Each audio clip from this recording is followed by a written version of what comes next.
Let's begin. We've got about 3/4 of an hour, and I thought that maybe if we spoke for half an hour, then maybe we could have 15 minutes for questions. And I would just like to thank Chloe Phillips for inviting us to do this and for overseeing it in such a fantastic way, Chloe, because you're not only looking after the commission, but you're also making sure that we've got really good cream tea. So we couldn't have a better basis from which to begin this conversation, I think. I thought that maybe everyone will want to talk a little bit about the imagery in the window and how it was made, but I thought maybe we should start by talking about the context from which it comes, and a little bit about Abigail's own work, because she's had, well, let me say, a long interest in libraries, long-standing interest in libraries. And I first encountered her work in a really serious way about 6 or 7 years ago, when she was working on a project where she had been awarded a sum of money that allowed her to travel on the Silk Road from China through to the Middle East on a motorbike, I should say a BMW motorbike. Some of you may know that she actually rides a bike every day from St Just to St Ives. So it didn't come entirely out of the blue, this notion that she might take a bike ride from Beijing through to Cairo, I suppose it was eventually. Although I think most of us would probably not have the courage to do that.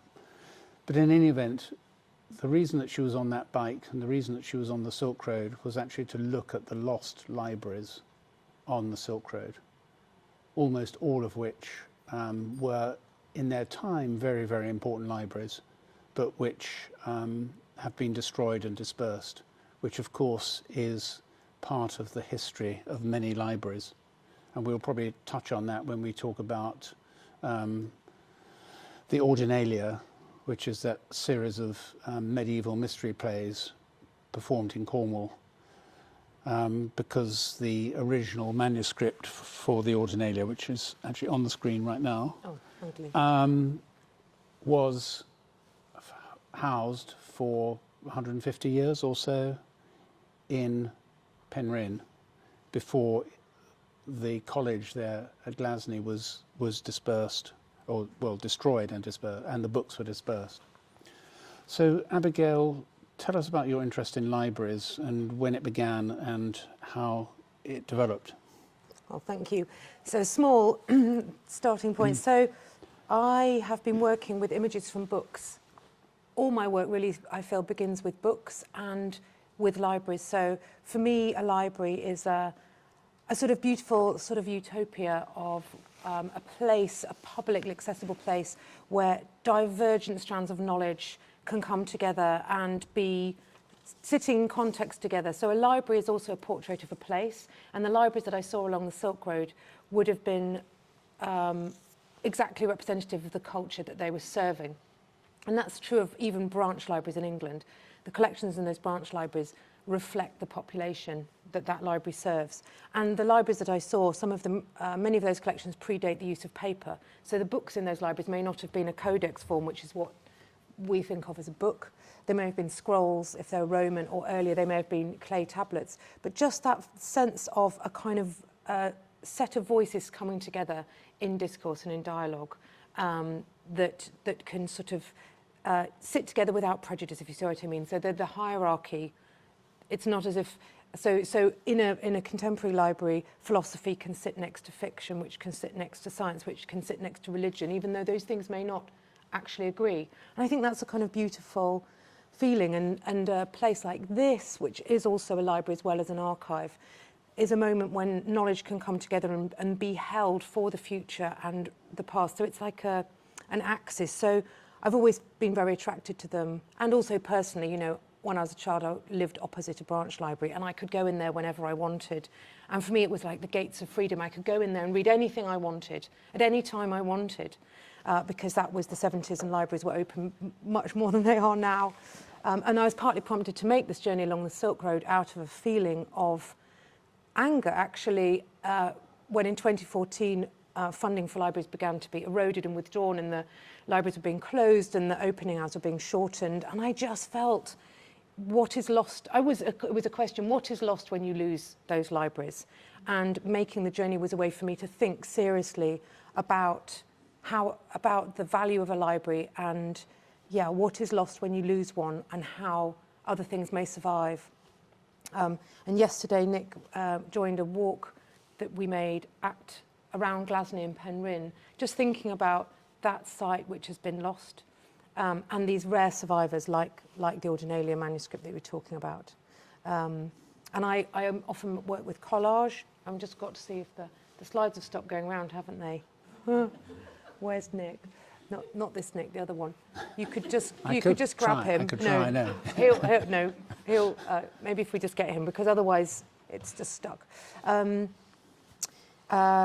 I make collage works, and again, the collages, you're bringing together two images from different contexts that then can have a conversation that they would not maybe naturally have had, or will bring out elements of conversation that is latent within those images. And another thing about a library is, in a library you have an incredible verticality of time. So there'll be voices in that library that have died. You know, if there's, let's say, the Greek tragedies are in that library, those voices can speak to later generations, and those books pass from hand to hand, joining into a contemporary dialogue. And I've always found that a very beautiful idea, that you can almost time travel in a library, as you can time travel in the landscape of Cornwall, actually, because again, these artifacts sit next to each other. But just in your personal history, you were at Oxford, you studied in Oxford, and did you use libraries there? I did. So yes, I studied literature. I didn't study fine art, and so I was often in the English faculty library. And I was talking yesterday with Richard Ovenden, who is head of Bodleian, and the first job I had. So I left my degree, and I knew I wanted to be an artist. And I'd gone to Oxford just out of extreme curiosity to find out what it was like there. I mean, simply as that, because I went to a comprehensive school and I didn't know anybody had been there, and I thought it would be super interesting to go, which it was. And when I left, I needed a job. So I got a studio and I started to try and make art. So I was in the studio in the daytime, and in the evenings I got a job that was paid by the hour. And my job was to work for the Oxford English Dictionary. And it was to go to Duke Humphreys Library and look at first edition books, pre-1530 first edition books, and check that. So you remember the Oxford English Dictionary is a historical dictionary. So each word has a history, has its life story, and each has a supporting quote. So each use of that word through time has a supporting quote. And my job was to check that quote in the first edition and check that it was, one, extant, it was there, two, that it was spelt correctly. And if I could not find it in the place where it was said, I had to read the book until I found it. So I spent a huge amount of time in Duke Humphreys Library reading books that were printed by Caxton. And actually, Richard reminded me that I'd forgotten. So Duke Humphreys is a chained library. There I am with which you don't need gloves to touch these books, I just like to tell you. And the windows are stained glass in Duke Humphreys, and I'd forgotten that detail. So I thought, that's nice. So I spent a huge amount of time in libraries, valuing them in all sorts of different ways. Branch libraries, great libraries like the Bodleian, which is a great library. And indeed, the Ordinalia they were loaned here from the Bodleian. So did you have any knowledge of did you come across the Ordinalia then, or only when you came to Cornwall? So I live in St Just, and the Plen in St Just is the site. It's a circular dimple in the centre of town, and it's constructed for the performance. It's a play. It's a stage. It's for the performance of plays. And when I studied literature, I read the English medieval miracle plays, which are cycles of plays that tell the Bible stories. So I was very familiar with the York cycle, the Townley cycle, which was an amazing place to come to when I finally read the Ordinalia, which I only did, I have to say, on preparing to make a proposal to Kresen Kernow for this artwork. But what was good was that I immediately knew what was different about the Ordinalia, because I knew the English equivalents that were contemporary. And I immediately knew that these plays were meant to be performed in these circles in the landscape, which is not true about the English mystery plays, which had been performed on carts in the street.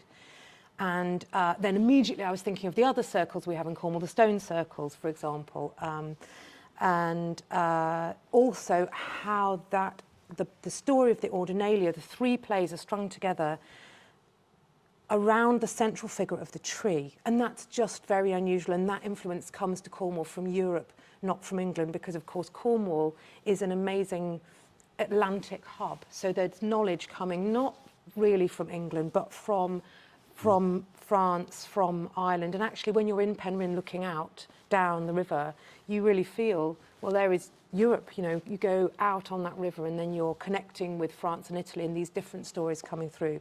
So suddenly the figure of the tree struck me as extremely important in that text. Yeah. And that tree is the tree of knowledge, is it? And Yes. it's the tree that appears in the window. Yes, so the tree, so just briefly in the Ordinalia, the tree of knowledge, which as you will remember is the tree from which Eve eats the apple, and that is the occasion of our fall. So we come into knowledge, and then we have to leave the Garden of Eden. And so Adam and Eve leave the Garden of Eden. Then there's this connection that's made in the Ordinalia, which is a story that is apocryphal, meaning it was put in later. It's not in the Bible as we know it now. It's a medieval intervention. And in the medieval times, they loved to just fabulate and add in lots of stories that were all very plural and often completely crazy, but sort of lapidary and exciting. And this is a story which means that the tree of knowledge in the Garden of Eden can become the same tree on which Christ is sacrificed and is the rood cross. And shall I say the little story that connects them? Go on, yeah. So the story that is put in is the story of Seth. And Seth is Adam's third son. So you may remember Adam has two sons, Cain and Abel, and that ends badly. And both of them go to hell. And then God tells him to have another son about 800 years later. So Adam and Eve once again have a son, and he is called Seth.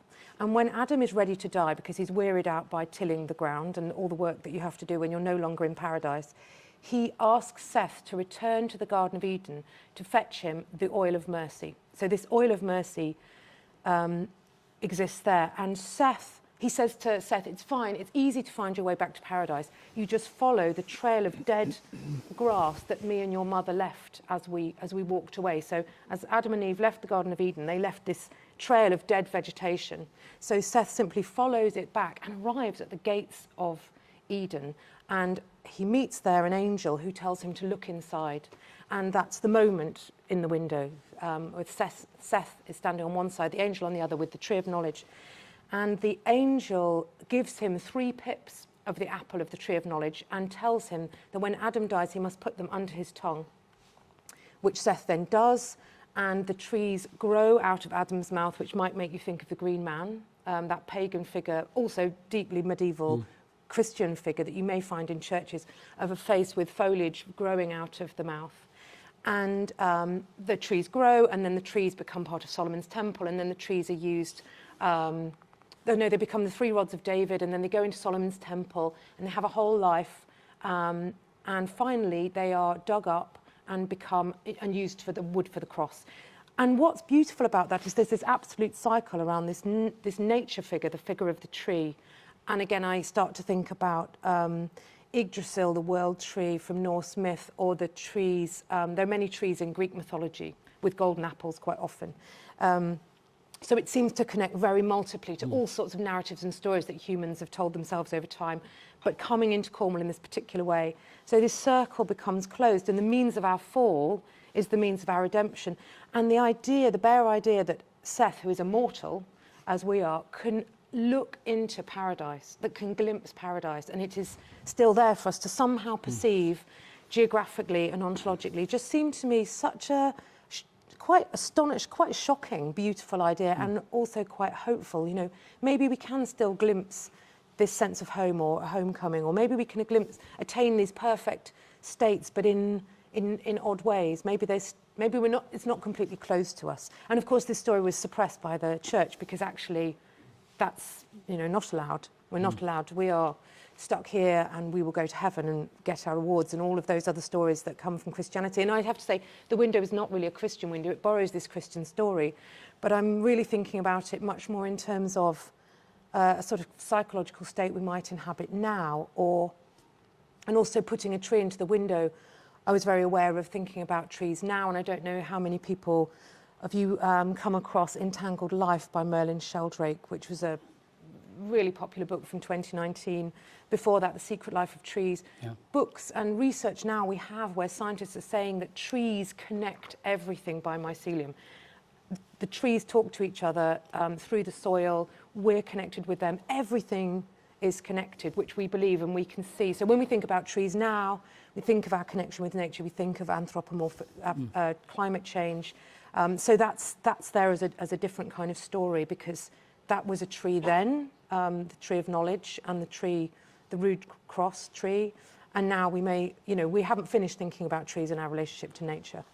We'll come back to that in a moment. Okay. But as everyone would have seen from the window, Abigail, you know, the way you work, taking elements and putting them together which is collage, it's not unusual, because artists do that.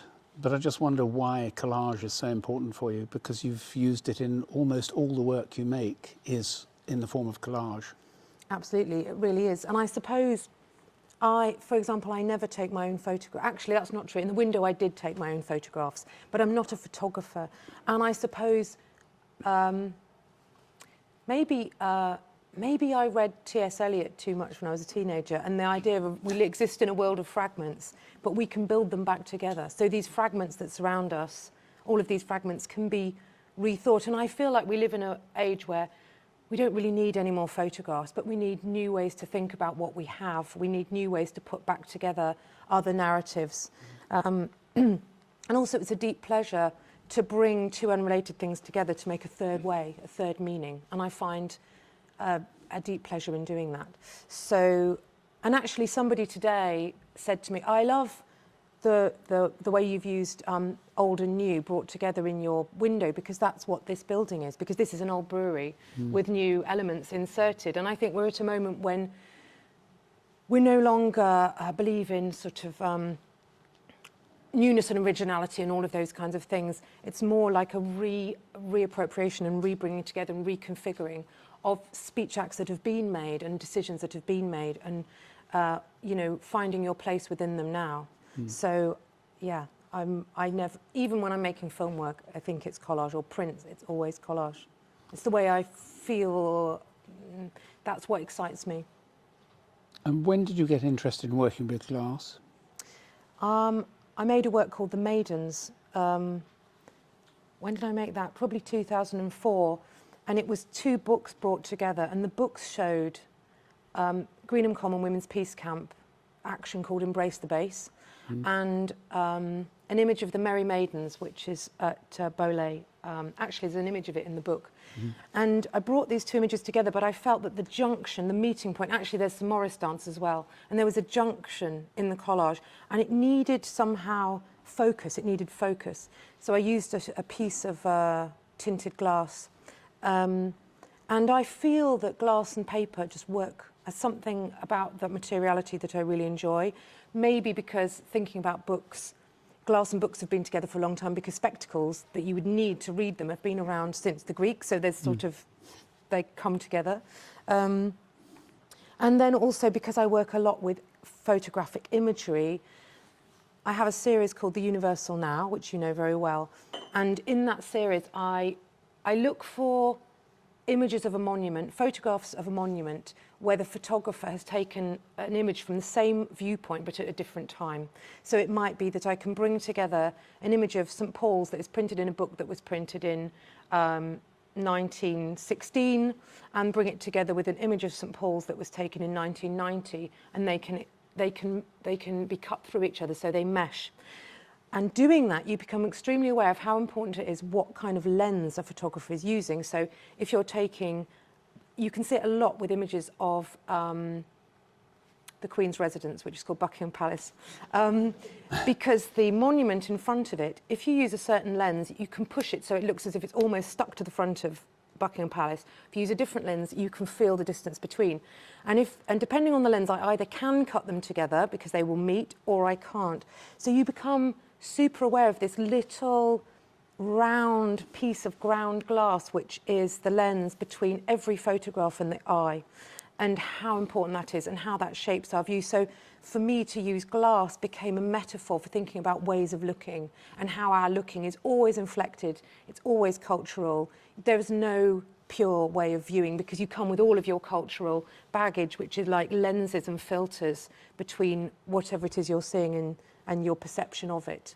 And anyway, there's a lens in your eye, which is working all the time. So just this sort of awareness of how glass and looking are intimately bound up now. And now we all have phones, glass fronted, you know, it's even more exaggerated, the use of how glass is always this interface for us.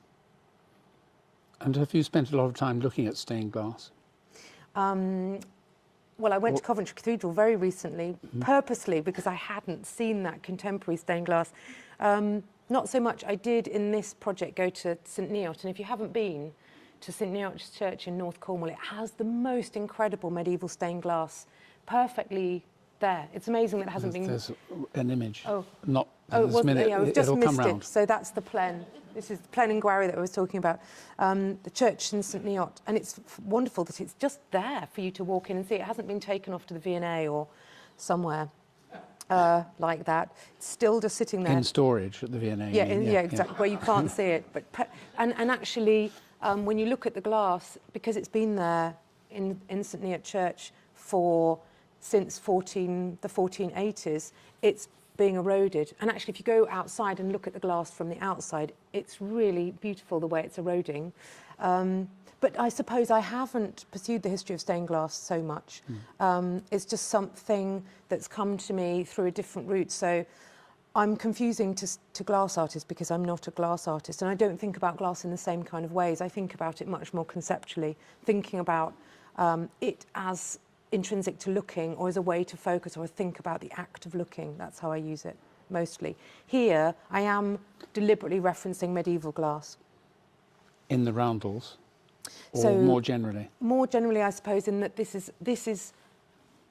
is impossible for medieval England because you can't make glass panels that big. So the fact that there's this enormous upstairs, enormous 4 metre by nearly 3 metre aperture with perfect float glass. Float glass is very, very new. So that where it's floated on tin, so you don't even see how it was made. It's perfectly flawless. It has no texture. Although that's rather dead. And I think you, Nick, said to me once, now that the float glass is replaced in all of the old buildings, the twinkle in the eyes of the houses has been deadened because you no longer have that slight ripple. And it's true, there's a loss there. But so it's impossible to make something so large. But in thinking about the arrangement of colour, there are many phases in stained glass. One of them is called grisaille, and you use a lot of clear, plain glass, so it's not claustrophobic. And I was aware of that, and I've just left holes because I can leave apertures in the stained glass, the coloured glass sections, and not have to close it all in because I'm making a sculpture that sits in front of this pre-existing pane. Also because ecclesiastical stained glass is so very much a medieval British thing, and the manuscript, the Ordinary manuscript, is medieval. So it just seemed to me, and this building is, the brewery is a sort of from the industrial area of tin mines, and Redruth being an amazing centre of industry and capital, and then this new thing put in, but it's a way to also reference medieval Cornwall in a certain way, in the decision to have a window, because the commission wasn't for a window, it was for anything. It could have been a big neon piece, it could have been anything. It's just that struck me as something that this building could really hold and add something to the building. So the building was already complete at the point when you were being commissioned. So how did you approach the commission, or the potential for the commission? So, you came and looked at the building? Yeah, when I made a site visit, so before I came and saw the building, I had imagined, I always felt that I wanted to work into the windows, and I knew from photographs there were all these apertures, and I thought it might be really interesting to make a kind of narrative that came through the building by working into different windows. And then when I arrived and went upstairs and I saw this gargantuan void, in a way, this that projects out of the building towards the town, but somehow not completed. Somehow it feels like the end of a corridor. Like, yes, it feels like it's a corridor between what's inside and the town, but it's a dead-end corridor. And I felt like if I could do something there that would connect what was inside the archive with the outside and use that very deliberately as what it is, a meeting point between those two things, that would kind of make sense of that architectural decision that was made of having this copper surrounded, like the doors have this copper surround, and then there's this one void. So I felt that it had to be there. It couldn't... Waiting to be filled. It was, yeah, it was. And actually, I don't know about you, but I feel like, yeah, it feels like it makes that performer function in a way that it didn't before. Before it was an odd space. It felt intrusive to sit there because you felt very exposed because there's this huge sheet of glass. So it wasn't conducive. And now when you sit there, I'm hoping people will feel that they're sitting under a leafy green tree, as they always are in, you know, Sufi lyrics of, yeah, everyone wants to sit under a leafy green tree. In a book, yes, with a book.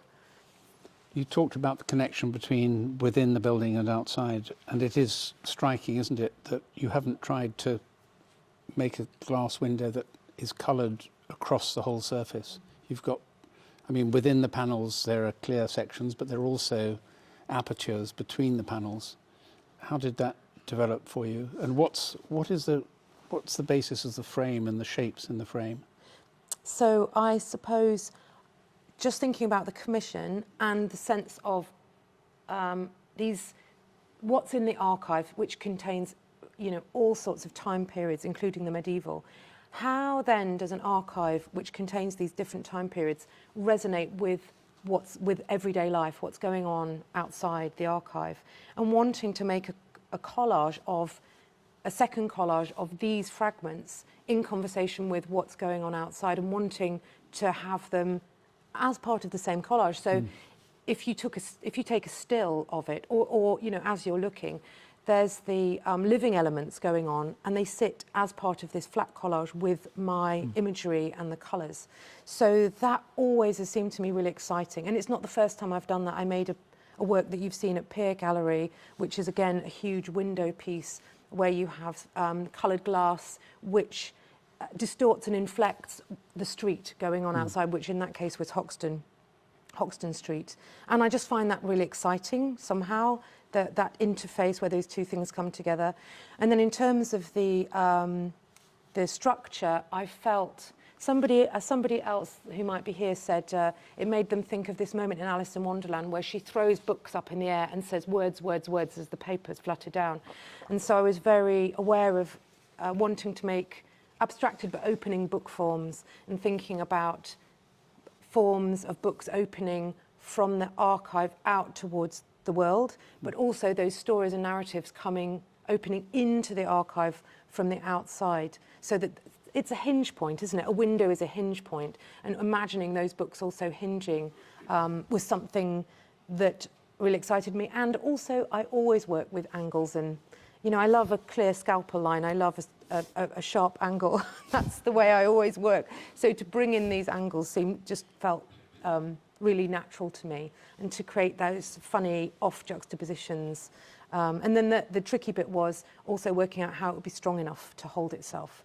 So, but that was easy, and I didn't have to do that part because I worked with a blacksmith. So I didn't have to actually weld it myself. I just had to do him a 1-to-1 scale drawing, which he just copied. It was very simple. It's a very simple piece in some ways. You talked a moment ago about the story of Seth coming back and looking into the Garden of Eden and into paradise. But the figure of Seth, I mean, and you've talked about things both being historic and contemporary, but the figure of Seth isn't contemporary. The figure of Seth is from 50 years ago. That's right. So where is the nostalgia that brought that figure into this commission? Yeah, so Seth... Were you at Glastonbury in 1970? Not no. quite. So the man, the slightly androgynous figure in the window is indeed a man, I think it's a boy, who was photographed by Ron Reid in 1972 at Glastonbury Festival. And I saw him in a book called Tomorrow's People, which is a book by Ron Reid and Jeremy Sanford. Jeremy Sanford wrote Café Come Home, which is a kind of 60s, very hard-hitting kitchen sink drama. And he and Ron Reid and a lot of people in the late 60s and early 70s thought that the English festival form was how we would live in the future. So the English festival form, and so the book is a polemic. It's called Tomorrow's People because they looked at what happened at the summer festivals, like Glastonbury is the biggest one, it was then and it still is, and they thought this is how we will live because this is brilliant. We should totally live like this. We should live much more communally. We should be much more in the open air. We should take many more we should have much more, let's say, spiritual experiences, drug enhanced or not. And we should live together. We should come together and we should be much less materialistic. And of course they were right, because that's how we live now, right? We all live much less materialistically than we did in the 70s, and with much more communal action. And I found, when I found that book, and it's got beautiful, the photographs in it are beautiful. They're very like, remind me, who's the film, Nicholas Roeg? Yeah. His film is called Glastonbury Fair, isn't it? And it's from the same era, and it feels very similar. And although, you know, that's not my era, there's something about the extreme utopianism of some of the hippie movement, who, after all, were the people who thought we should have plant-based diets. And they had a lot of good ideas, as well as things that I have no desire to be a hippie, let's just say. But we've kind of thrown that away, that moment. And people still go to summer festivals and kind of want to find themselves or want to reach out beyond themselves in a certain way and leave the dreariness of their everyday life behind them and reach a higher plane. I mean, it's still there. And I find that really attractive and beautiful in a certain way. But there's another reason. So when I read the story of Seth in the Ordinalia, I felt that I'd met him before, Seth. I'd met him before, and I'd met him in fiction. And the book that I thought of when I read the story of Seth is a book by Russell Hoban. It's called Ridley Walker. I don't know if any of you have read it. It's an 80s book, 1980s, and it's set in a future where some terrible nuclear holocaust has happened and the world has become pre-feudal, and everybody lives in farms and it rains all of the time and everyone's just in mud all of the time. But they're trying to find their way back to the knowledge from before, and they speak in a form of English which is degraded. It is actually very medieval as a fairly contemporary work of fiction. And Russell Hoban was inspired to write it by seeing a medieval wall drawing of the story of St. Eustace. And it was something that brought them together. And then I thought, if I was going to have the figure of Seth, it would be this man. He's not going to be there right now. That's the other Seth. He was there just a minute ago. Seth. Yeah. And there's something so... this one photograph by Ron Reid, and it's obviously, it's very early morning at Glastonbury, and there's rubbish everywhere, and there's people in sleeping bags and wandering around looking dazed, and there's some smoke, and it's really the morning after, but it's a beautiful summer's morning, so the mist is rising. And this boy is walking around. He's holding a stick under one arm, and he's got a Chinese jacket on and velvet trousers, and he's barefoot. And he's like a magician. He's like a wandering magician. And he sees Ron Reid, you know, framing him up with his camera. Oh, there we go. He sees Ron Reid framing him up. And look, this man's very confused, and it's hard for you to see, but...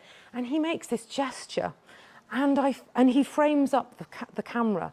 And so he returns the look of the camera. And the way he's doing it, it's not aggressive. It's not... It's just very simply, I see you and I frame you up and we are now in dialogue.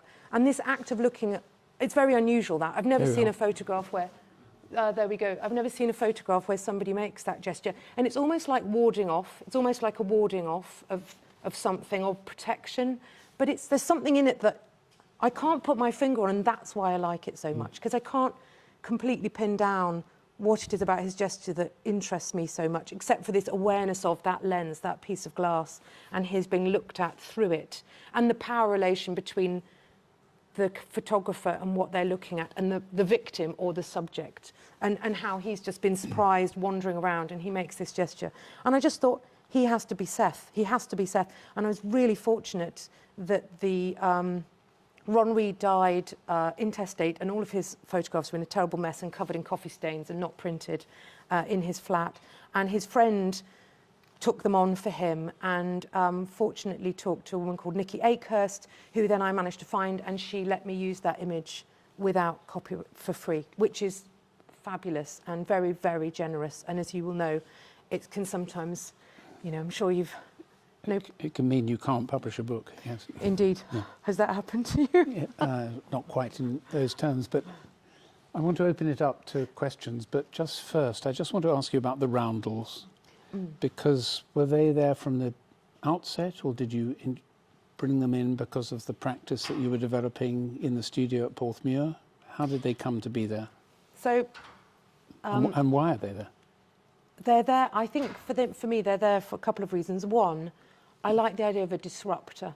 There is a disruption of this surface, of these narratives, these stories that have been brought together, because they aren't part of those narratives and stories or images, so they disrupt them.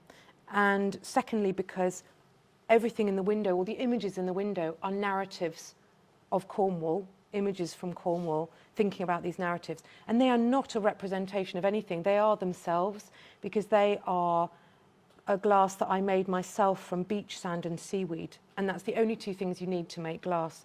And we spent a summer in 2019, me and my family and lots of other friends and helpers, sieving sand and burning kelp to get the ash. And then we melted that glass at Castle Barton on the Lizard and melted that. So this book describes that. So flux is what you can add to bring down the melting point, and the flux for glass for sand can simply be seaweed. You need nothing else. So for me to have a fragment of actually the material of Cornwall in that window alongside all the other narratives, just to puncture it again or bring in something from the side, was just something I really wanted to do. Technically it was quite difficult, but I was delighted that we found a solution and it worked. So, and the colour of them, the colours of the window are chosen because of that colour, which I can't argue with, which is the colour of the minerals in the sand that was melted. So that's why the deep magenta works with that colour. Also, deep magenta isn't used in medieval windows, and I wanted it to not entirely correspond to medieval glass, which is mostly blues and reds, but to have magenta's a very contemporary colour. It was only named after the Battle of Magenta, which might have been 18 something or other. So yes, it was always my intention it would be there. It was just finding out how to do it was the hard part. Abigail, thank you. Let's pick up some questions from the audience, can we? You've given us so much to think of. You talked about the natural history, the cycle of your image, which is hopeful. It's to do with rebirth, regeneration of the natural world. It believes in all the attributes of a library. So I was somewhat surprised when I found out the meaning of the Ordinalia text you quote, which is desolate, it's bleak, and it's pessimistic. Is that provocative, or is that meant to be a warning? And how do you, there seems to be some tension there between the word and the image. So for those people who don't know the text, I'm going to have to resort to my own translation here. So the text, and I can't say it in Cornish, but the text is, you've seen it up there, it's taken from the digital copy that the Bodleian have made from the original manuscript. And what it says is, so this is the literal translation, but to me it is very astonishing that the tree is dried up. This is what Seth says when he sees the tree of knowledge. But I believe it is dry and made completely bare for the sin which my father and mother sinned. So in that reading, it's already very interesting because the tree is taken on the attributes of the human. So it's being punished in the same way. But my first reading of that was a much more free translation by Alan Kent, and it goes like this. And Seth looks, and he turns around saying, "It's given me a fair fright to see the tree dry, parched as it stands." And when I read that, I thought, hang on, there's a menhir called Dry Tree, and that is the menhir depicted in the window. And Dry Tree is at the end of a ceremonial way which runs from Mullion through to Goonhilly Downs. Really important Bronze Age. It's a Bronze Age menhir, it's a Bronze Age site.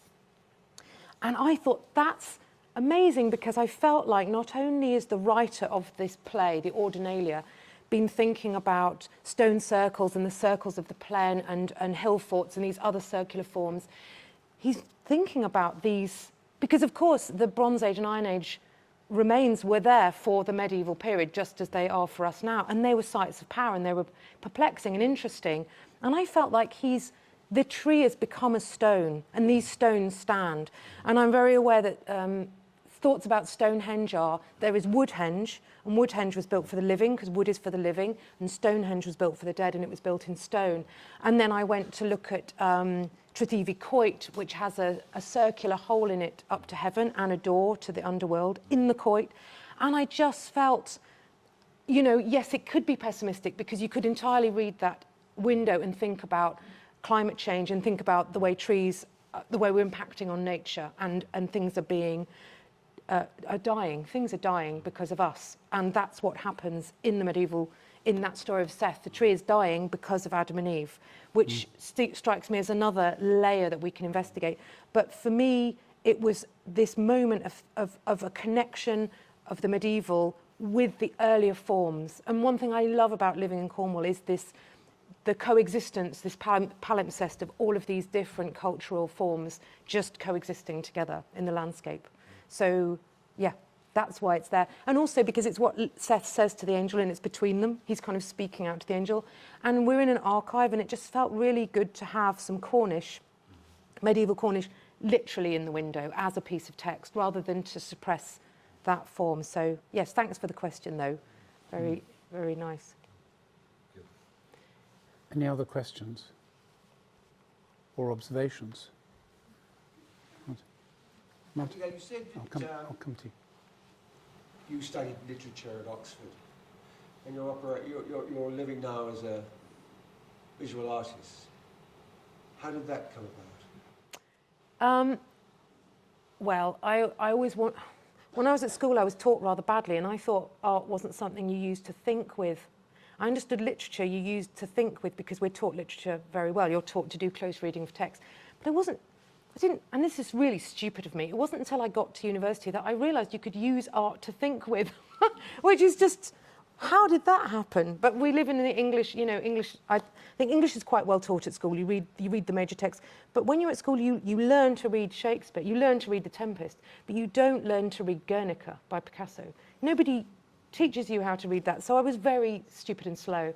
And I was very attracted to art. I loved it at school. Again, it's a world of freedom for schoolies. You know, when you're at school, the art room is like this fabulous place where you can suddenly do all this, you know, experiment and explore and make things up and fabulate and you know, and think about materiality, which is and actually I applied to a foundation at Loughborough, which was my nearest one.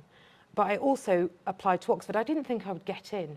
And I wouldn't have done if they hadn't just changed the rules so you didn't have to sit an entrance exam to Oxford. So I posted 3 essays in to St Catherine's College that I'd written, and they just took me, which was really, it was like falling through a door. It was really odd.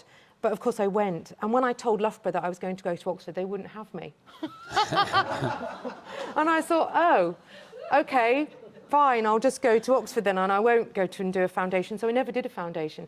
And then as I finished my degree at Oxford, my mother was dying, and she died. And I thought, I haven't got time. I haven't got time to do anything except art. I've just got to get on with it. And so I just started to try and make artwork. That's really, because we don't have time, do we? We don't have time not to do the thing you absolutely have to do, really. And I knew that's what I had to do. And by that time, I'd realised you could use it to think with in my very slow way. And, you know, just as, and I thought maybe I would like to work in theatre, because there you do bring text into visuality and into the world in a different way, into life in a different way. But I can't stand rehearsal rooms. They're just claustrophobic, and actors are very difficult, and I love just working on my own. So that left me with, but I make art, as you see, in so many different ways. I don't make paintings, but I make prints and films, and I make collage, I make sculpture, I make live events, I work with libraries in different ways. So I feel like I like the eclecticism of being an artist very much. If I was a writer, I would have to just write, you see, like you. Whereas I have this great freedom of being an artist. You get it to work for you, I think it is the greatest freedom. So, yeah. Yeah. Does that answer? Are we in a race against time? In terms of? many things. Of course we are, yeah, because we're really running out of time in more ways than I can. I mean, it's a terrifying sort of thought. We haven't got much time, and we haven't got much time to say anything or to try and change anything or make a difference. And I'm not a very political artist. I'm in British Art Show 9, and it's at the moment undergoing an enormous storm of politics, which is extremely wearing. But the work I'm making for British Art Show 9 is with libraries, and I believe in them so strongly as a place where different voices can be heard, and where you know, where you're not censored, where you can read whatever you like, and so and voices are not suppressed. I mean, they are, because libraries don't probably contain copies of Mein Kampf, let's say, for example. But you know, that sense of things just coexisting and being able to choose and being able to balance and having nuance, so important. And the way that just things get polarized in social media is so damaging. So, but yes, we are indeed running out of time. We are. I don't have any answers, though. I just have the observation. I think there was a question here. I just wanted to ask about the colours that you use and the significance. Maybe you could just tell us a bit more about it. I've seen the magenta there and why you choose the particular colours that you have there. I can understand more the green, perhaps, but perhaps just a bit more about it. Thank you. Yes, the colours really are, as I did look at quite a lot of medieval stained glass, and I was very aware of wanting to reference it, but step very, very much into a contemporary space. And those two colours, green is never really used in medieval glass, or not very much. It's very limited. And that bright magenta just wasn't invented. So I'm using, you know, CMYK, which is current printing, cyan, magenta, yellow, K for black, wanting to use that very contemporary print register. And in the window, you'll see very different kinds of print technology being used as well. And so I'm using images taken from a colour printed book that was printed in the 80s, which has a very different print to a 1950s black and white image, which is also in the window in a different way. But really, the colours were chosen to, you know, actually, Kresen is a very spare kind of building. And I just wanted to really illuminate that corner and use these very high key colours. And that magenta, it's like Ribena, or it's like a kind of really rich blackcurrant lollipop. It's quite licky. I just really wanted that kind of sumptuousness, that you would just want to touch it, you would be attracted, it would have this high key, intense colour. And it has to work with the olive green roundel, and it does. Because the olive green roundel I can't change. That's the colour of the sand that I made, and it has to speak to it and sit with that. So they are kind of opposites, so they really bring each other out. So it was as simple as that. Any other questions? Yes. Can I just ask about the photograph you put in? Which one? At the bottom on the right? Seth. Yeah. Why was that so necessary for you to put that up? So that photograph, he is representing Seth, the main character in the story that I was so attracted to. And I think the window needs, I could have just had a window that was just a tree, but then where's the connection with the natural and the human? You know, where's that connection point? And I felt that that figure in the window is almost life-size. And for me, that figure stands for me. And actually, or stands for us. It stands for the mortal human in conversation with something much greater than your own mortal life, or much greater than your perception. That's why he had to be there. And he looks out towards you, the viewer, because that's another connection that's being made, because I hope people will engage directly with the window, like a direct address, like being directly looked at, that you're brought in, and then you are connected to the angel. Seth's making this gesture, and the angel's making this gesture. So there's a kind of a connection between them of gesture, and then that should lead you into the story, the other images. Does that make sense? Yes, really, you need to start down there with Seth. I feel in compositionally, I feel you do, because he addresses you with that very direct look, and that's always, you know, the covers of magazines. Very often, the model it's a direct address, because it really works. Like, we really respond to somebody looking full in our face, as, you know, it's just a human thing. So I feel like you probably do start with him. Although as you come into the library, the thing you see first is the angel, but the angel's pointing towards Seth, so it tracks you back. So composition now is just very aware of creating this network of looks and echoes. And another echo might be the image of Dry Tree that you see, the menhir. Behind it, you see the little crescent of the Goonhilly Earth satellite station. You see a satellite dish, and it's a crescent along with all the other circles and the roundels in the window. So it becomes another little thing to lead your eye around the composition. Yeah. And it brings it back into the present. Yes, this moment when we're, you know, exactly. And Dry Tree itself, we believe it's the end of a ceremonial way, and an attempt to communicate in a more, let's say, cosmic way, thinking about the Bronze Age interest in alignment with the sun, alignments with the moon, the way that the stone circles are disposed. But that's our way. We throw a lot of satellites up there and, you know, go and stand on the moon. But we're still curious. It's still powerful. Abigail, thank you. That was really tremendous. Thank you, Nick. And congratulations on the window. Thank you very much. Yeah. Thank you for listening, and thank you to Kresen Kernow for hosting. Thank you. Thank you. Thank you.